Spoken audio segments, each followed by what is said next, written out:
আসসালামু আলাইকুম প্রিয় শিক্ষার্থীরা, Khulna collectorate public school and কলেজের পক্ষ থেকে ষষ্ঠ শ্রেণীর ইংরেজি প্রথমপত্র অনলাইন ক্লাসে সবাইকে স্বাগত। আশা করছি আমার সকল শিক্ষার্থী এই করোনাকালীন সময়ে বাড়িতে নিরাপদে আছো, ভালো আছো, সুস্থ আছো। যেহেতু একটি মহামারী চলছে, একটা খারাপ সময়, আমরা চেষ্টা করছি অনলাইনের মাধ্যমে আমাদের ক্লাস নেওয়ার। আমি আশা রাখবো আমার সকল শিক্ষার্থী ক্লাসটি মনোযোগ সহকারে দেখবে এবং এই ক্লাস নিয়ে কোনো সমস্যা হলে অবশ্যই আমাকে জানাবে। তাহলে চলো, আমরা যে মডেল কোশ্চেন শুরু করেছিলাম মডেল 1-এর, আজকে আমরা দেখো বোর্ডে লিখে রেখেছি, আজকে আমরা 4, 5 এবং 6 নম্বর কোশ্চেন আইটেম নিয়ে আলোচনা করব। তো শুরুতেই আমি 4 কোশ্চেন নিয়ে আলোচনা করব, দেন আমি আনসার কীভাবে করতে হয় সেটা দেখিয়ে দেব। আমরা একটু উপরে লিখে নাও মডেল 1।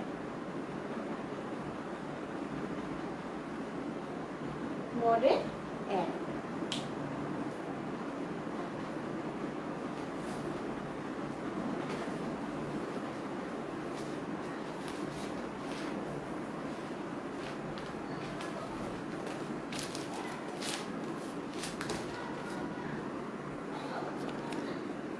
এখানে দেখো আমরা যে কোশ্চেনটি আমাদের 4 নম্বরে থাকবে সেটি কীরকম থাকবে।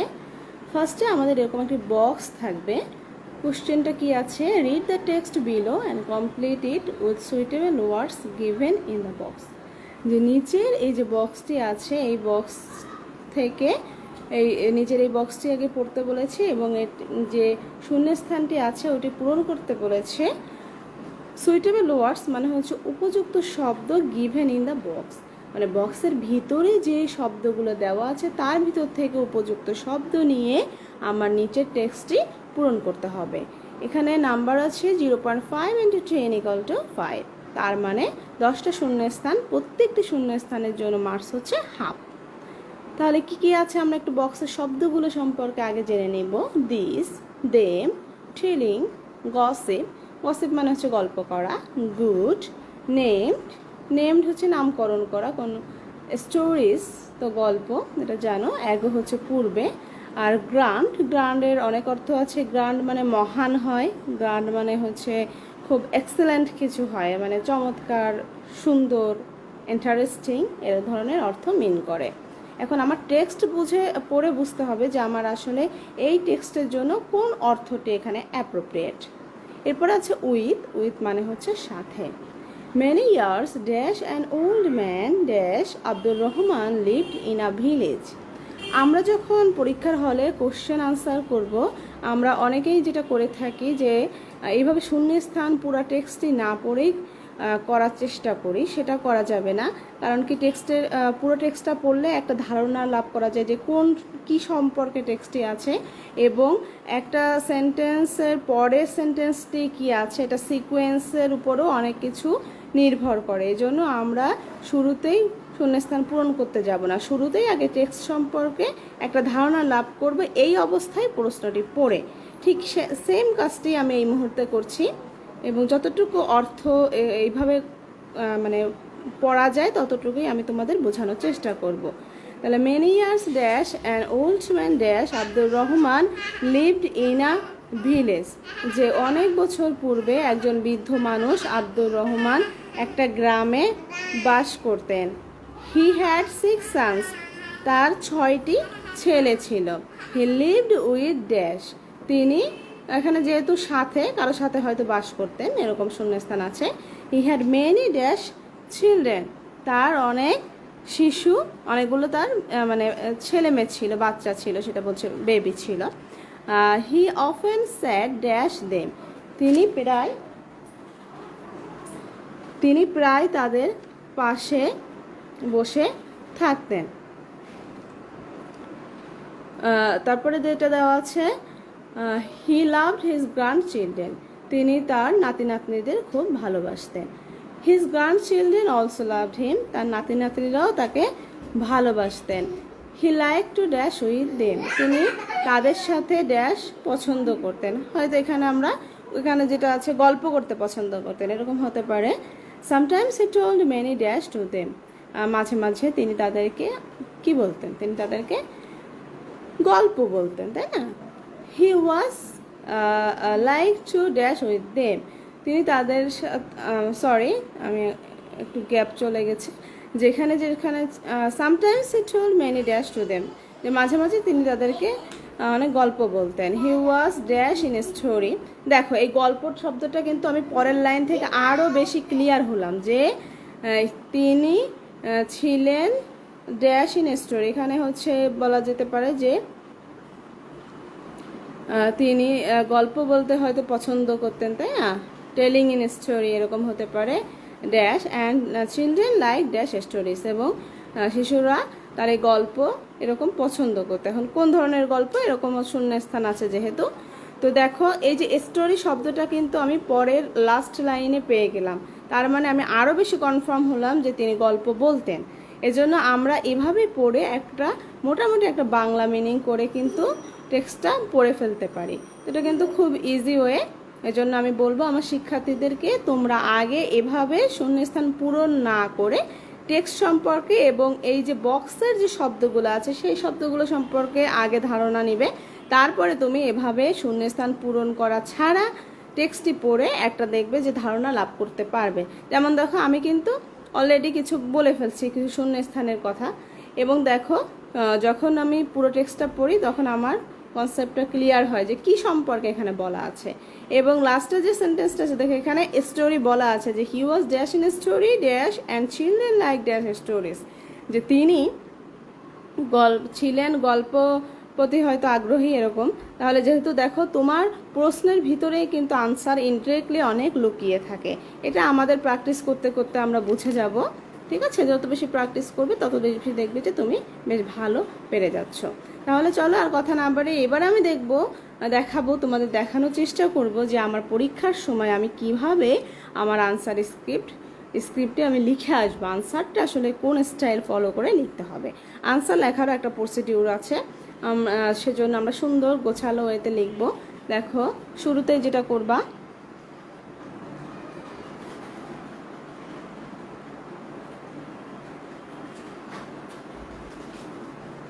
শুরুতে দেখো যেটা করতে হবে, সুন্দর করে আমার আগে লিখতে হবে যে আনসার টু দ্য কোশ্চেন নাম লিখে আমি কোন কোশ্চেনের আনসার করছি সেটা আমাকে এখানে লিখতে হবে। এরপরে যেটা আমি করব, এখানে আমি যে নাম্বারগুলো আছে শূন্যস্থানের, ফুল শূন্যস্থানে আমি উঠাবো না, আর ফুল শূন্যস্থান উঠাতে গেলে অনেক সময় নষ্ট হবে এবং আননেসেসারি কোনো কিছু লেখার কোনো প্রয়োজন নেই। আমরা যেটা করবো সরাসরি এভাবে নাম্বারিং করে শূন্যস্থান লেখা শুরু করে দিব। তাহলে দেখো এখানে শুরুতে হচ্ছে 1, আমি আবার টেক্সটের সঙ্গে সামঞ্জস্য রেখে আনসার করে দিচ্ছি যাতে তোমরা আরো ভালো বুঝতে পারো। তাহলে দেখো সবাই একটু বই অবশ্যই সামনে রাখবে ক্লাস করার সময়। Many years dash an old man, তাহলে কি হবে মেনি ইয়ার্স অ্যাগো, অনেক বছর পূর্বে, an old man dash Abdur Rahman, named Abdur Rahman, যে ওই লোকটির নাম ছিল আব্দুর রহমান নামে একজন লোক, লিভড ইন আ ভিলেজ, একটা গ্রামে বাস করতেন। He had 6 sons, তার ছিল 6টি ছেলে। He lived with dash, তিনি সি নম্বরে he lived with them, এখানে প্রোনাউন ব্যবহার করা হয়েছে। ঠিক আছে, them বলতে তার ওই 6টি ছেলেকেই বোঝাচ্ছে। He had many dash children, D নম্বরে কি হতে পারে, ডি নম্বরে হচ্ছে গ্র্যান্ড চিলড্রেন, মানে হচ্ছে নাতি নাতনি, যে তার অনেক নাতি নাতনি আছে।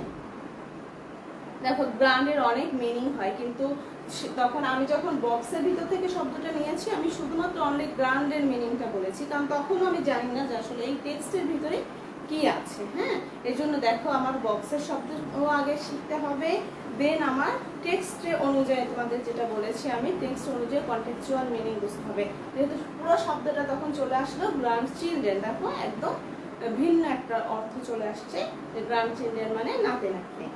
He often sat dash them, তিনি প্রায় বসে থাকতেন, কি বসে থাকতেন, উইথ দেম। হ্যাঁ, উইথের নিচে তোমরা একটু আন্ডারলাইন করে নাও, আমার এটা মিসিং হয়েছে এখানে, উইথের নিচে একটা আন্ডারলাইন, যেহেতু আমি শূন্যস্থানের আনসার করছি এই কারণে আমি শূন্যস্থানগুলোর নিচে আন্ডারলাইন করে দিয়েছি। আবার যদি কেউ সরাসরি শুধুমাত্র যদি এরকম লিখে দাও মানে আন্ডারলাইন ছাড়া তাতেও কিন্তু তুমি মার্কস পাবে, তার জন্য তোমাকে মার্কস কাটা যাবে না। তো তোমাদের যার যেরকম পছন্দ, যদি শুধুমাত্র জি দিয়ে স্টোরিজ রাখো, আন্ডারলাইনটা না দাও, তাহলে তুমি মার্কস পাবে। তো দেখো এরপরে যেটা ছিল যে তাদের সাথে তিনি বসে থাকতেন। হি লাভড হিজ গ্র্যান্ডচিলড্রেন, তিনি তার নাতি নাতনিদের ভালোবাসতেন। হ্যাঁ, সবাই তার নাতি নাতনিকে ভালোবাসে, তাই না? হিজ গ্র্যান্ডচিলড্রেন অলসো লাভড হিম, তার নাতি নাতনিরাও তাকে ভালোবাসতেন। He like to dash with them. এখন এফ নম্বরে কি হবে দেখো, এফ নম্বর হচ্ছে গসিপ। গসিপ মানে হচ্ছে গল্প করা। হ্যাঁ, গসিপ এটা ভার্ব, এটার অর্থ হচ্ছে গল্প করা। গসিপ, গসিপ মানে হচ্ছে গল্প করা। উইথ শব্দ হচ্ছে, উইথ হচ্ছে সাথে, উইথ হচ্ছে একটা প্রিপজিশন। হ্যাঁ, পার্টস অফ স্পিচের একটা পার্টস অফ স্পিচ হচ্ছে প্রিপজিশন, সেটা হচ্ছে উইথ। এরকম আরো অনেক পার্টস অফ স্পিচ আছে। তো উইথ এর অর্থ হচ্ছে সাথে। তাহলে তিনি তার নাতি নাতনিদের সাথে গল্প করতে পছন্দ করতেন। এরপরে কি আছে দেখো, sometimes he told many dash to them, তাহলে কি করতেন, মাঝে মাঝে তিনি তাদেরকে অনেক গল্প বলতেন। দেখো স্টোরিজ, এখানে স্টোরি এটা কিন্তু নাউন, এই দুটোর মধ্যে পার্থক্য আমি একটু লিখে দিই। একটা হচ্ছে স্টোরি, স্টোরি মানে হচ্ছে গল্প, এটি হচ্ছে নাউন। আর গল্প করা সেটা হচ্ছে গসিপ বা চ্যাটও বলতে পারো তোমরা, গসিপ অথবা সিএস, এটি চ্যাট। গল্প করা, গল্প করা এটি হচ্ছে ভাব। তো এই চ্যাট শব্দটি কিন্তু আমরা খুব বেশি ব্যবহার করে থাকি, আমরা হচ্ছে ফেসবুক মেসেঞ্জারে, হোয়াটসঅ্যাপ বা ভাইবারে। তো এইটা বোথ আর কারেক্ট, দুটো সিনোনিম শব্দ। তাহলে যখন আমি কোনো কিছু ভার্ব ইউজ করবো, করা, কোনো কাজ করা বোঝাবে, সেক্ষেত্রে আমরা ইউজ করবো গসিপ অথবা চ্যাট। আর যখন গল্প নাউন হিসাবে, যে সে গল্প শুনতে ভালোবাসে, গল্প, সেক্ষেত্রে হবে নাউন। কোনো কিছু নাম যখন বোঝাবে সেক্ষেত্রে হবে নাউন। আমি একটু তোমাদের বক্স আকারে দিয়ে দিই, এভাবে তোমরা হচ্ছে কাছাকাছি যে শব্দগুলো তোমরা এভাবে বক্স আকারে লিখে রাখবে, তাহলে হবে কি সহজেই তোমাদের চোখে পড়বে। আর আমি তোমাদের একটা খাতা বানাতে বলেছিলাম, যে তোমরা একটা নোট বই, ডায়েরি অথবা কোনো একটা খাতা বানাবে, যেখানে তোমাদের শব্দার্থগুলো লিখে রাখবে। ওই খাতায় শুধুমাত্র শব্দার্থ থাকবে, ঠিক আছে? তো দেখো এখানে একটু বক্সের ভিতরে আমি লিখে দিচ্ছি। তাহলে এভাবে আমরা শব্দ প্র্যাকটিস করো, প্রচুর শব্দ করতে হবে, শব্দ শেখার কোনো বিকল্প নেই। তাহলে দেখো আমরা যেখানে ছিলাম, যে তিনিও তাদেরকে গল্প শোনাতেন। নেক্সট আমি দেখি, নেক্সট আমরা কোন পর্যন্ত গিয়েছি, আমরা ছিলাম জি নম্বর পর্যন্ত। He was dash in story, he was good in story. আছে না, অনেকে খুব ভালো গল্প জানে বা গল্প বলতে পারে। He was good in story dash. এবার আই নম্বরে হচ্ছে টেল, তিনি গল্প বলতে খুব, তিনি ভালো গল্প বলতেন। একটা সময় কিন্তু এরকম ছিল যে আমাদের মধ্যে এরকম ইন্টারনেটের যুগ ছিল না, এত বেশি মিডিয়া ছিল না, বা টেলিভিশনে যেমন অনেক টিভি চ্যানেল আছে, ডিশনাই আছে, এই প্রযুক্তিগুলো ছিল না। একটা সময় মানুষের এন্টারটেনমেন্টের হচ্ছে একটা বড় ওয়ে ছিল হচ্ছে গল্প বলা।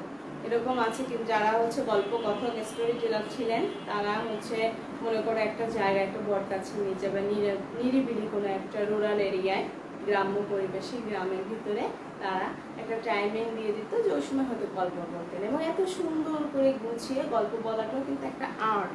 এমন সুন্দর করে উপস্থাপনা করতে হবে, এত সুন্দর করে বলতে হবে, ওরকম বলতেন বিভিন্ন গল্প, এবং বিভিন্ন জায়গা থেকে লোকজন আসতো।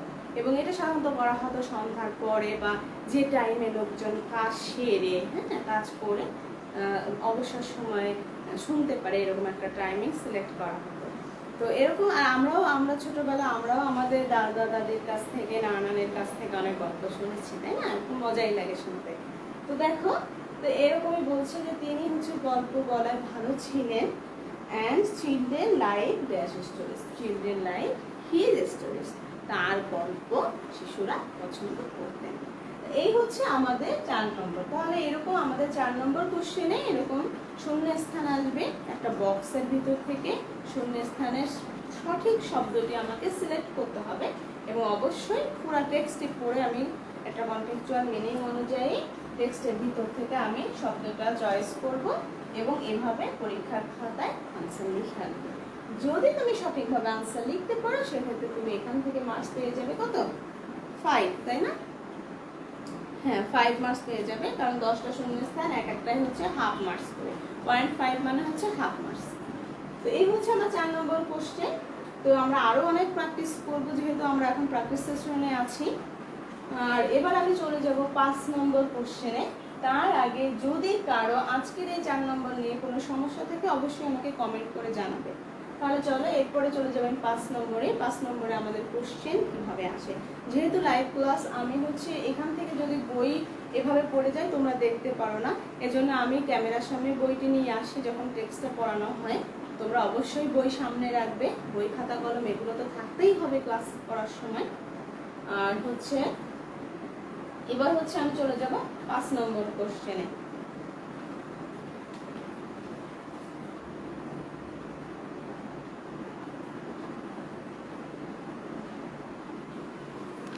পাঁচ নম্বর কোশ্চেন আমরা দেখবো যে কীরকম আসে আমার পরীক্ষায়। Match the parts of sentences given in column A and column B to write 5 complete sentences. বলছে যে কলাম এ এবং কলাম বি থেকে মানে একটা সেন্টেন্সের অর্ধেক আছে পার্টস, এক পার্টস আছে হচ্ছে এতে আর এক অংশ আছে, পার্টস মানে হচ্ছে অংশ, হ্যাঁ, একটা অংশ আছে এ কলামে এবং আর একটি অংশ আছে বি কলামে। এখন আমাকে যেটা বলেছে যে আমাকে এই 2 কলাম থেকে একটা সেন্টেন্স তৈরি করতে হবে, মানে যেহেতু অংশ আছে 2টা অংশকে একসঙ্গে করে একটা সেন্টেন্স তৈরি করতে হবে। কয়টা? এটা হচ্ছে যেহেতু 5টা আমার আছে 5 মার্কস, এখানে উল্লেখ করছে যে টু রাইট 5 কমপ্লিট সেন্টেন্সেস, মানে এরকম 5টা সেন্টেন্স তোমাকে তৈরি করতে হবে। 1 × 5 = 5, এখানে 5টা হচ্ছে 5 মার্কস, তার মানে এক একটার মান হচ্ছে অন। তাহলে বক্সটা কিভাবে আসবে আমরা একটু কোশ্চেনটা আগে পড়ে নিই। Match the parts of sentences given in column A and column B to write 5 complete sentences. যে কলাম এর সাথে কলাম বির মিলকরণ করতে হবে এবং 5টা সম্পূর্ণ বাক্য তৈরি করতে হবে। তাহলে কলাম এতে কি আছে দেখি আমরা একটু। মাসুদা মাহমুদ কামস, ঠিক আছে, মাসুদা মাহমুদ কামস, তারপর শি ওয়াজ অ্যান, ডান সাইডে কি আছে, at the nurses training centre in Rangpur to become a nurse. এভাবে তুমি সেন্টেন্স শুরুতেই তৈরি করতে পারবে না, আগে আমরা একটা ধারণা নিয়ে নেব, প্রত্যেকটা বক্স মানে কলামের সেন্টেন্সগুলো আলাদাভাবে অংশটা পড়ে নিব, তারপরে আমরা 2টা ম্যাচিং করব যে কোনটার সঙ্গে কোনটা গেলে একটা সম্পূর্ণ অর্থবোধক বাক্য তৈরি হয়। এরপর আমি নেক্সট পেজে চলে যাব, তোমরা জাস্ট একটু পেজটা চেঞ্জ করো। এখানে আছে শি ডিড ভেরি ওয়েল, সে খুব ভালো করেছিল। দেন শি স্টাডিড, তারপর তিনি পড়াশোনা করেছিলেন। শি ওয়ান্টেড, তিনি চেয়েছিলেন। এই সাইডে কি কি আছে, from a village near Rangpur, Rangpur থেকে একটি গ্রামে। ইন হার এসএসসি এক্সামিনেশন, তার এসএসসি পরীক্ষায়। এক্সেলেন্ট স্টুডেন্ট, বেশ খুব ভালো ছাত্র। দেখো এই এক্সেলেন্ট শব্দটা কিন্তু আমরা ব্যবহার করতে পারি, এটি খুবই স্ট্যান্ডার্ড একটা শব্দ।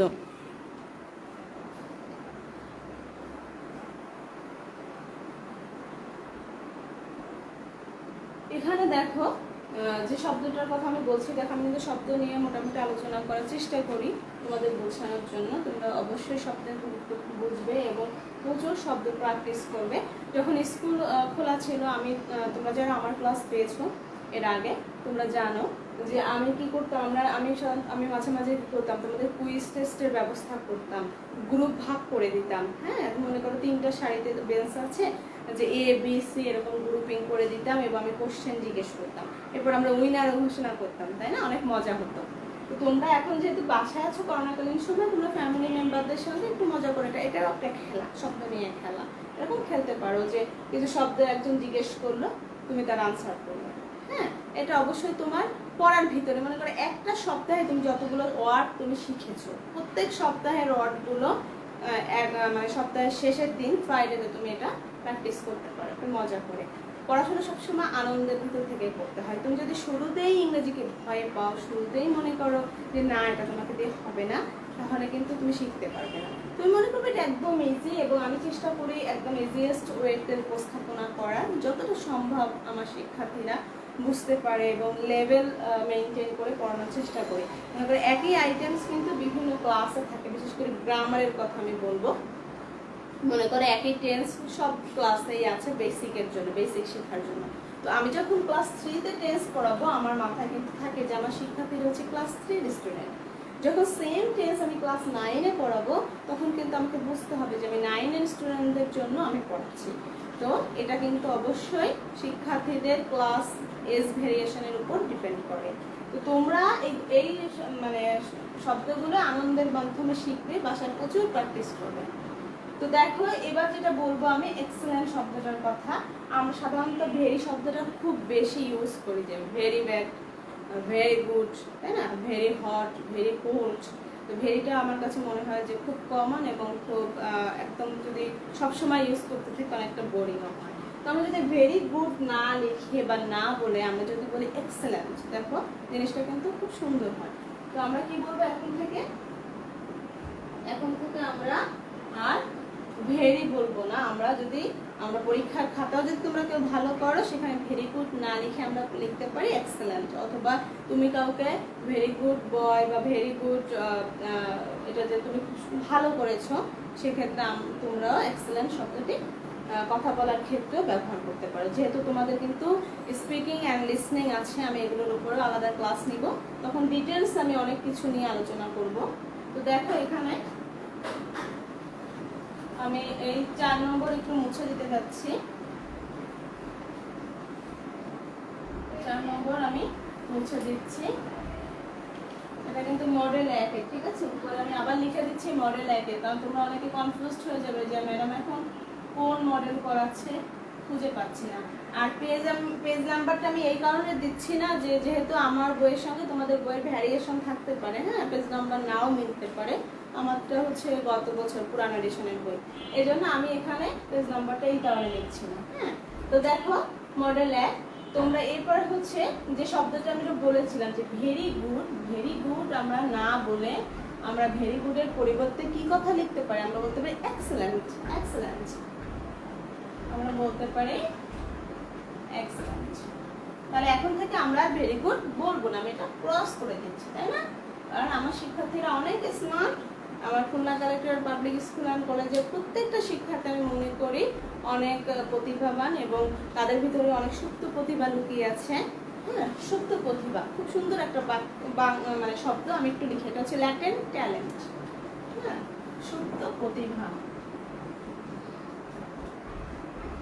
সুপ্ত প্রতিভা হচ্ছে ল্যাটেন্ট ট্যালেন্ট। ল্যাটেন্ট ট্যালেন্ট হচ্ছে সুপ্ত প্রতিভা। আমরা এরকম ছোট ছোট অল্প অল্প করে শব্দ শিখবো। হ্যাঁ, এরকম শিখতে শিখতে দেখা যাবে যে একটা সময় তুমি অনেক কিছু শিখে ফেলেছো। তাহলে দেখো আমরা এখন থেকে ভেরি গুড না বলে বলবো এক্সেলেন্ট। আর আজকে কি শিখলাম? সুপ্ত প্রতিভার ইংরেজি হচ্ছে ল্যাটেন্ট ট্যালেন্ট। তো দেখো 5 নম্বরের আনসারে আমি চলে যাচ্ছি।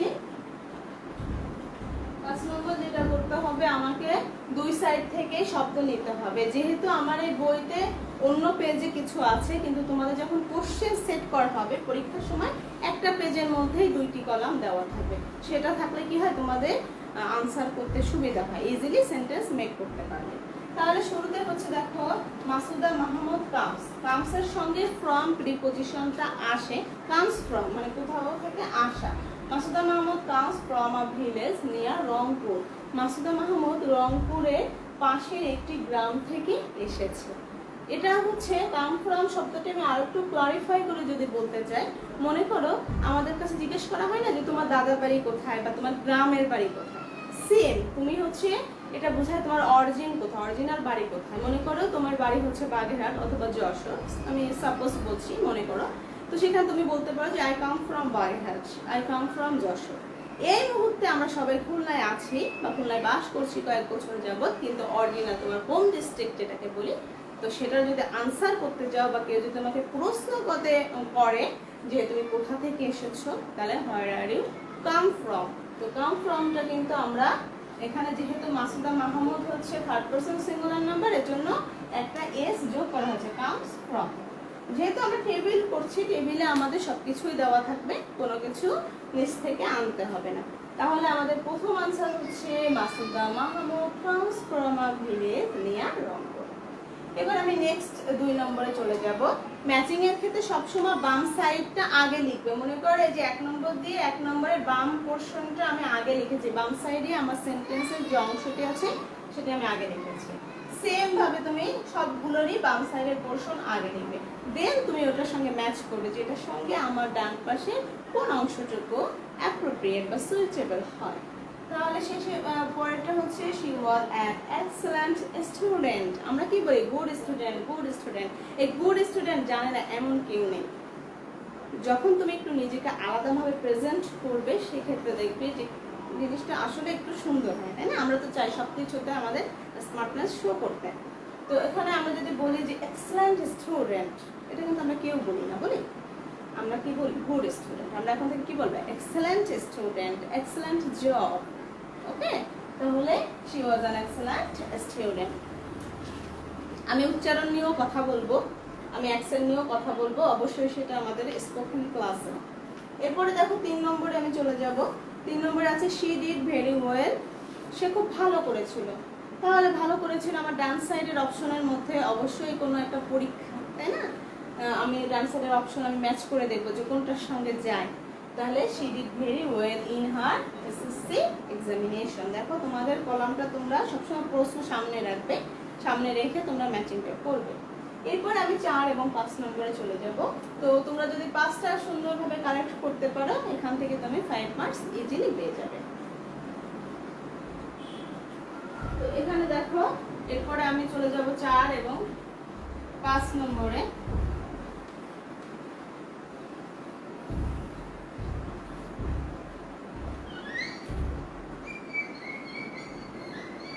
দেখো এখানে কিন্তু রোমান সংখ্যা ইউজ করতে হবে, কারণ আমার প্রশ্নে রোমান সংখ্যা দেওয়া আছে, প্রশ্ন অনুযায়ী সবসময় আনসার করতে হয়। তাহলে 4 নম্বরে দেন she studied,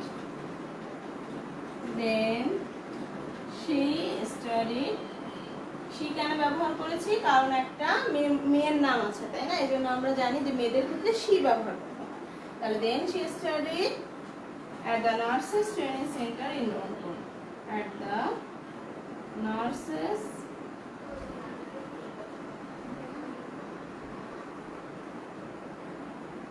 training center in Rangpur, training center in Rangpur। তাহলে রংপুরের একটা ট্রেনিং সেন্টারে সে পড়াশোনা করতেন। এখানে যখন আমরা সিনিয়র কাউকে মিন করি সেক্ষেত্রে কিন্তু আমরা সে বলবো না, সেক্ষেত্রে আমরা বলবো তিনি, তাই না? তো খুব বেশি প্রতিভাবান বা হচ্ছে বিখ্যাত ব্যক্তির ক্ষেত্রে তোমরা একটু খেয়াল করবে বাংলা বইতে তিনির উপরে কিন্তু চন্দ্রবিন্দু থাকে। এটা তোমরা খেয়াল কখনো করেছো কিনা আমি জানি না। যখন কোনো সম্মানিত ব্যক্তি তিনি বা তার, সেক্ষেত্রে দেখবে যে একটা চন্দ্রবিন্দু থাকে। এই চন্দ্রবিন্দু হচ্ছে যখন থাকবে বাংলা কোনো অক্ষরের ভিতরে, উচ্চারণটা যদি আমরা খেয়াল করি সেক্ষেত্রে এটাকে হচ্ছে নাসিক্য বর্ণ বলা হয়, মানে একটু নাকের মধ্যে, হালকা একটু নাকের মধ্যে নিয়ে কথা বলতে হবে উচ্চারণগুলো, যেমন তিনি, তার। আবার নাকের ভিতরে এত বেশি নিও না যে যেটা হচ্ছে হাস্যকর মনে হয় বা চোখে পড়ে, এতটাও না। তো এটা হচ্ছে বেশি স্মার্টলি বলতে হবে। আর হচ্ছে এটা হচ্ছে সিনিয়র কোনো পার্সন হলে আমরা অবশ্যই তিনি বলবো, এবং যদি তার মনে করো যে তার লেখা, নজরুলের লেখা এই বইটি বিদ্রোহী, হ্যাঁ, তো সেক্ষেত্রে আমরা তারের দেখো এরকম চন্দ্রবিন্দু থাকে। তো এবার হচ্ছে আমরা নেক্সট যে 5 নম্বর আছে, 5 নাম্বার লাস্ট ওয়ান আমি চলে যাব। she wanted to become a nurse। যেহেতু নার্সেস ট্রেনিং সেন্টারে পড়াশোনা করছে, তাহলে এর সঙ্গে এটা রেলিভেন্ট প্রাসঙ্গিক হবে কোনটা? প্রাসঙ্গিক হবে যে তিনি নার্স হতে চেয়েছিলেন। তাহলে আমরা লিখে ফেলি বাম সাইডের অংশ, she wanted to be a nurse। তিনি একজন নার্স হতে চেয়েছিলেন, তাই না? তাহলে কোনো কিছু হতে চাও এরকম want to be। আচ্ছা সরি, এখানে বিকাম হবে। 1 টু বি দিয়েও সেন্টেন্স মেক করা যায়। যেহেতু আমি এই মুহূর্তে হচ্ছে ম্যাচিং করছি, যেহেতু আমার দুই সাইডে অংশ দেওয়া আছে, এখানে আমি নিজস্ব কোনো কিছু অ্যাপ্লাই করতে পারবো না। এই ক্ষেত্রে আমি এখানে বিকাম লিখবো। হ্যাঁ, এখানে নিজের মতো করে কোনো কিছু অ্যাড করা যাবে না বা বাদ দেওয়া যাবে না। যে শব্দ আছে হুবহু সেটা ইউজ করতে হবে। দেখো বিকাম আ নার্স।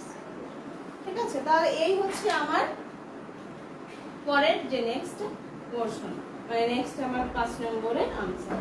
তো এই হচ্ছে আমাদের 4 এবং 5। প্রিয় শিক্ষার্থীরা, তোমরা একটু বাসায় পড়াশোনা করবে এবং আমি ছোট্ট একটা হোমওয়ার্ক তোমাদের দিয়ে দিচ্ছি। দেখো, ছোট্ট একটা হোমওয়ার্ক তোমাদের দিয়ে দিব।